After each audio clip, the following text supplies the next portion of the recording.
We've opened the new Hangouts Chat and we'll click on the Find People, Rooms and Bots link to start a new conversation. We can see that William Jones is currently online and we'll click on his name to start a conversation with him. We can type the message and click on the Send button to send it. We'll see when we get a response and can type a new message and include a file from Google Drive.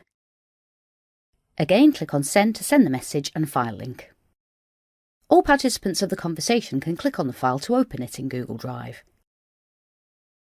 We can add a video hangout to the conversation too, that all participants can click on to join the hangout. Click on Join Meeting when you're ready to join the hangout, and hang up when you want to leave.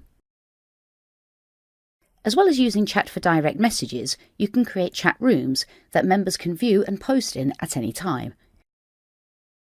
Each chat room has a unique name, and members can be invited so that the room is listed in their own chat window.